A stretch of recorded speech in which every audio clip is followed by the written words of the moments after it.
So here's something that's been on my mind. If you look at how mainstream media portrays being young with shows like Euphoria, coming of age movies, even social media, I feel like right now everything's being pushed to the extreme, the highest highs, even the lowest lows.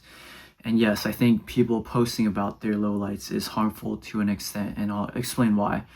And I'm not saying that that's wrong because I'm also a teenager and I do feel like that sometimes. But this trope is heavily oversaturated at this point, and it does have a lot of side effects.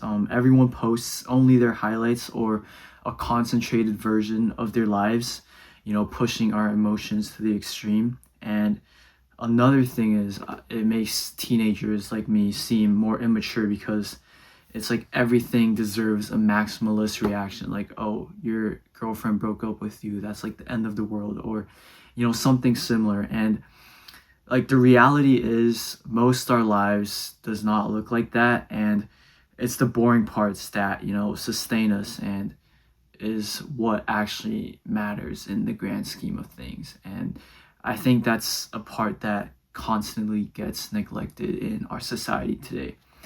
And that brings me to Norwegian Wood by Murakami. I finished this book recently, and I really relate to it. Like, I fuck with it because it does the complete opposite of everything I just said. The main character, Watanabe, is just an ordinary guy in Tokyo, doesn't really have a plan, doesn't really have a hero arc. He just does laundry on Sundays, follows his routine. He reads, he stays grounded in reality, and he just lives life normally. And Murakami never frames this as a problem, And Watanabe is also not perfect by any means. He doesn't really know what's going on. He treats Midori, who's his, I'm not going to spoil anything, but he treats this girl really badly. Can't really commit at times. But that's just because he's a normal 20-year-old college student, Like, he's not trying to be the hero. And our lives also reflect a lot of the mundane parts of his life. It's just that, current media doesn't really portray it like that. And another thing I want to talk about in this book is how it portrays grief, because it's so quiet. I mean, him and Naoko walking for hours through Tokyo without saying a word, or you really feel a lot of emotion and feeling despite nothing really happening on the outside. And Murakami teaches us that grief can look like that.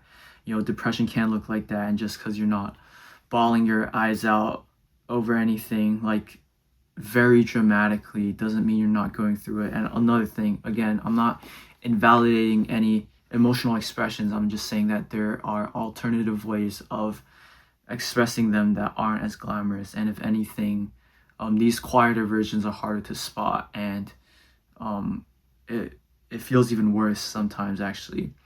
And Murakami doesn't shy away from this, talking about grief and mental health, because people do die in the book. I mean, Watanabe's best friend Kazuki kills himself at 17. Not gonna spoil anything. I might censor this out, but yeah, a lot of people die, and there's real loss in this story. But somehow Watanabe, this random guy with not really any plan and not really any answers, and from the outside it seems like he's just this bum, but he survives, which is a huge deal in this book because he stays grounded in his routines. He kept showing up, he kept doing laundry, reading, going to class, and in the end, that's what kept him alive. This book sort of ends with Watanabe still not figuring anything out and knowing what to do with his life, and that's completely normal. And I think this matters because in the end, your whole life is built on the mundane parts, especially for someone our age.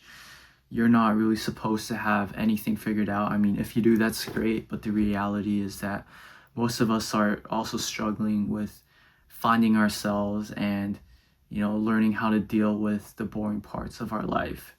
Not the highlights, not the lowlights, but just staying present. And you see so many people online that seem like they're having so much fun, they're having the time of their lives, but they're struggling with mental health because they don't value these quiet moments. They don't really rest with them, they don't know how to live in them.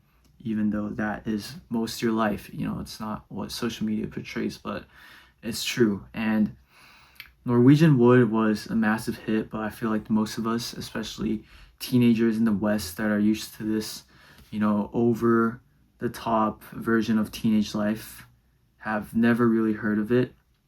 And even if it was written like 40 years ago, I feel like now is a better time than ever for people like me to read this book, because it shows you how to stay grounded in a world where everyone feels the need to perform always. And, you know, you don't have to be, you know, the high school prom queen or the star quarterback to feel like you're living life, because most star lives do not look like that. Even their lives do not look like that. And learning how to survive and build a routine out of the ordinary moments, like waking up, brushing your teeth, eating, learning how to live in that and be content with that, I think is so important. And that's something that current media doesn't really address. If anything, I think it draws us to the other extreme. So yeah, those are just my thoughts. Didn't really have a script.